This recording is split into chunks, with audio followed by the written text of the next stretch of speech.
అబ్బబ్బా! స్మెల్ అయితే సూపర్ ఉంది. ఇంకా వేడి వేడి అన్నంలో తిన్నామంటే అద్దిరిపోతుంది. అదేంటో మాకు కూడా చెప్పొచ్చు కదా అంటారా. ఎండు రొయ్యలతో కారప్పొడి చేయబోతున్నా. ఎండు రొయ్యలు అంటే ఎండు రొయ్యల్ని సెపరేట్ చేసేసాను. వాటి హెడ్స్ అన్ని సెపరేట్ చేసామన్నమాట. వీటికి ముళ్ళుంటాయి, జాగ్రత్తగా వాష్ చేసుకోవాలి. వాష్ చేసుకునేటప్పుడు 2-3 టైమ్స్ వాష్ చేసుకోవాలి. చాలా డస్ట్ ఉంటుంది. వాష్ చేసిన తర్వాత ఎండలో పెట్టేసుకుంటే మంచిగా ఆరిపోతాయి. ఆ తర్వాత పొడి చేసుకోవాలన్నమాట. ఈ కారప్పొడి ప్రాసెస్ అంటారా, చాలా సింపుల్, కానీ స్మెల్ మాత్రం చుట్టుపక్కల అందరికీ తెలిసిపోతుంది. కొంతమందికి నాన్ వెజ్ అంటే మహా ఇష్టం, ఇంకొంతమంది నాన్ వెజ్ ఇష్టపడరు. నాన్ వెజ్ ఇష్టపడే వాళ్ళు కూడా అన్ని తినరు, కొన్ని రకాలు మాత్రమే చూస్ చేసుకొని తింటారు. ఇంకా నాన్ వెజ్ లో డ్రై ఫిష్, కారపొడులు ఇష్టపడే వాళ్ళు చాలా చాలా రేర్ గా ఉంటారన్నమాట. ఇంక కారపొడి టేస్ట్ అంటారా, తినే వాళ్ళకి మాత్రమే తెలుస్తుంది ఈ రుచి, అంత బాగుంటుంది.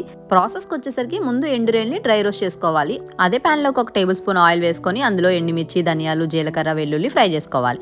అంతే, చల్లారనిచ్చేసి మిక్సీ చేసేసుకోవడమే. రుచికి సరిపడా సాల్ట్ కూడా వేసుకోవాలి.